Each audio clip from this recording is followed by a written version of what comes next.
જણાવો Muthoot finance number સારા છે પણ સ્ટોકમાં ઘટાડો છે, શું કારણો? ગુડ આફ્ટરનૂન આરતી સવારથી જ આપણે જોઈ રહ્યા છીએ કે મુથુટ ફાઇનાન્સને લઈને ડેફિનેટલી ઘણી બધી પોઝિટિવ અપેક્ષાઓ હતી, પરિણામ ખૂબ જ પોઝિટિવ આવ્યા છે, પરંતુ અમુક એવા રીઝન્સ છે જેને કારણે કરીને આપણે શાર્પ ડિક્લાઇન તરફ અહીં આપણે કારોબાર કરતો જોવા મળી રહ્યો છે. જેનું મુખ્ય કારણ એ છે કે 650 કરોડના એકવારના વ્યાજને કારણે કરીને અહીંયા નફામાં વધારો આવ્યો છે. મેઇન નફાનો વધવાનું મેઇન કારણ જ અહીંયા આપણને જોવા મળ્યું છે. એટલું જ નહીં, ક્વાર્ટર 3માં અગર આપણે પ્રી પ્રોવિઝિંગ ઓપરેટિંગ પ્રોફિટની વાત કરશું ત્યાં પણ વાર્ષિક ધોરણે લગભગ આપણને 80% આસપાસનો એક ઉછાળો જોવા મળ્યો છે. 370 કરોડ પર આપણને જોવા મળી છે. પરંતુ સૌથી વધુ એક નેગેટિવ ફેક્ટર અહીંયા જોવા મળ્યું છે કે QOQ ધોરણે સોનાનું એટલે કે ગોલ્ડનું જે રિઝર્વ જે છે તેમાં અહીંયા 2% ઘટાડો જોવા મળ્યો છે. ડેફિનેટલી વાર્ષિક ધોરણે ત્યાં ઉછાળો છે, પરંતુ QOQ ધોરણે અહીંયા આપણને ગોલ્ડ રિઝર્વ જે છે તેમાં ઘટાડો આવ્યો છે. એક સૌથી મોટું એક નેગેટિવ ફેક્ટર અહીંયા જોવા મળ્યું છે. એટલું જ નહીં, ખાસ કરીને ગોલ્ડ લોન ટુ વેલ્યુ જે છે તે અહીંયા પણ આપણને 75 બેસિસ પોઈન્ટનો QOQ ધોરણે અહીંયા ઘટાડો જોવા મળ્યો છે. જેને આપણે LTV કહીએ છીએ ત્યાં 75 બેસિસ પોઈન્ટનો ઘટાડો આવ્યો છે. આ પણ એક નેગેટિવ ફેક્ટર ક્યાંક ને ક્યાંક જોવા મળ્યું છે.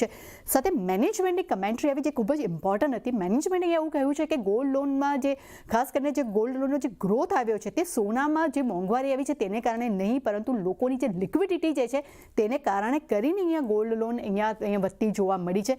આ એમને વાત અહીંયા એ ક્લિયર કરી છે. પણ ત્રીજું સૌથી ઇમ્પોર્ટન્ટ રીઝન બન્યું છે કંપનીના વેલ્યુશન. FY27માં પ્રાઇસ બુક વેલ્યુશન લગભગ 3.3 ગણા પર છે, અને જ્યારે પી રેશિયોની અગર જો વાત કરશો તો 14 ગણા પર પી રેશિયો પર અહીંયા કાઉન્ટર જે છે અહીંયા આપણને કામ કરતું જોવા મળી રહ્યું છે. એટલે ત્રણ મુખ્ય ફેક્ટર જે છે, એક તો વન ટાઈમ આવકને કારણે કરીને ઊંચા બેઝ જોવા મળી રહ્યા છે, QOQ ધોરણે ગોલ્ડ રિઝર્વમાં ઘટાડો આવ્યો છે, અને ત્રીજું ફેક્ટર જે છે ડેફિનેટલી પ્રીમિયમ વેલ્યુશન પર લાગી રહ્યા છે. આ ત્રણ મુખ્ય રીઝન છે જેને કારણે કરીને આપણને એક સારો દબાણ સાથે આજે મુથુટ ફાઇનાન્સમાં ઘટાડો જોવા મળી રહ્યો છે. ઓકે, તો આ બધા કારણોને લીધે અહીંયા એક ઘટાડો આપણને આવતો દેખાઈ રહ્યો છે. આભાર તૃપ્તિ આપનો સમગ્ર માહિતી આપવા માટે. તો જે રીતે જોઈ રહ્યા છે નંબર્સ સારા છે પણ સ્ટોકમાં એક વેચવાલી આપણને આવતી દેખાઈ રહી છે, અને ઓલમોસ્ટ 50 દિવસની મૂવિંગ એવરેજની નીચે કામકાજ બનતું દેખાયું છે. જે લો બન્યા હતા 3552ના હતા, અત્યારે 3600ની આસપાસ કામકાજ મુથુટ ફાઇનાન્સ બતાવી રહ્યું છે. ખુશી, કઈ રીતે જોઈ રહ્યા છો? નંબર્સ સારા છે પણ જે રીતે અહીંયા આપણને ઘટાડો આવતો દેખાઈ રહ્યો છે, સોનાનું રિઝર્વ જે છે તેમાં QOQ બેઝિસ પર એક ઘટાડો આવતો દેખાઈ રહ્યો છે. લિક્વિડિટી માટે ગોલ્ડ લોન ખાસ કરીને લોકો લઈ રહ્યા છે, મેનેજમેન્ટ તરફથી પણ એવી કમેન્ટ્રી આવતી દેખાઈ રહી છે, ને ગોલ્ડ લોન ટુ વેલ્યુ જે છે તે આપણને 75 બેઝિસ પોઈન્ટ્સથી ઘટતી દેખાઈ રહી છે. અમુક કારણોને લીધે આપણે જોઈ રહ્યા છે એક ઘટાડો આવતો દેખાયો છે સારા નંબર્સ હોવા છતાં. શું ધ્યાન રાખવું મુથુટ ફાઇનાન્સ?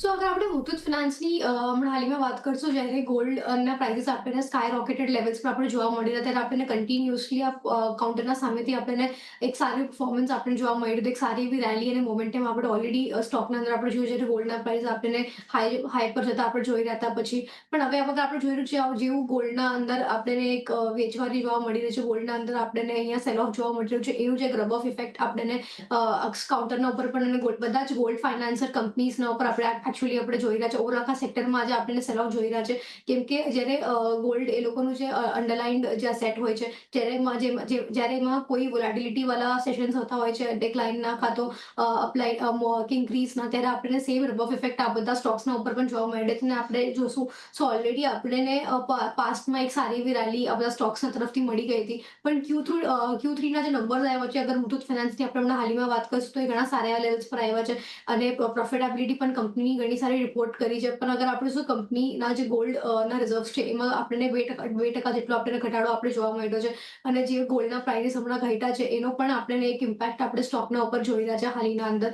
સો જેવી રીતના કંપનીના હમણાં ઓપરેશન્સ ચાલ્યા છે, મને લાગે જ્યાં સુધી ગોલ્ડના પ્રાઇસીસમાં એક વોલાટિલિટી કન્ટિન્યુડ અને મેન્ટેન રહેશે ત્યાં સુધી આપણને સ્ટોકના અંદર પણ સેમ વોલાટિલિટી વાળા સેશન્સ કન્ટિન્યુડ આપણે જોવા મળશે, કેમ કે આ વખતે જે યુએસનો જે આપણે જોબ ડેટા પણ જોયો પણ એક્સપેક્ટેશન્સ કરતાં ઘણો સારો રહ્યો છે, અને જે હજી ફેડના રેટ કટને અનચેન્જ રાખવા માટે હવે હાલમાં આપણે હોપ કરી રહ્યા છે, જે આપણને કોઈ રેટ કટ્સની જે હોપ હતી એવી પણ ફેડ આઉટ થઈ રહી છે. સો હજી એક્સપેક્ટેશન્સ બની રહે છે કે આગળ ચાલતા આપણને ગોલ્ડના અંદર જે વોલાટિલિટી છે હજી આપણને હાયર સાઇડ પર જોવા મળી શકે છે. સો એનું જ એક આપણે રબ ઓફ વોલાટિલિટી વાળો ઇમ્પેક્ટ આપણને મુથુટ ફાઇનાન્સ છે કે બાકી બધી ગોલ્ડ ફાઇનાન્શિયલ કંપનીઝ છે આપણે એના પર પણ એક જોવામાં મળી શકે છે. સો હાલમાં નંબર સારા આવ્યા છે, પણ નિયર ટર્મમાં મને લાગે છે વોલાટિલિટી વાળા સેશન્સ હજી રહેશે કંપની નિફ્ટીના માટે. સો હમણાં આપણે વેટ એન્ડ વોચ કરવું જોઈએ જ્યાં સુધી પ્રાઇસીસ સેટલ ના થાય, જ્યાં સુધી કોઈ સસ્ટેનેબિલિટી ન આવે ત્યાં સુધી.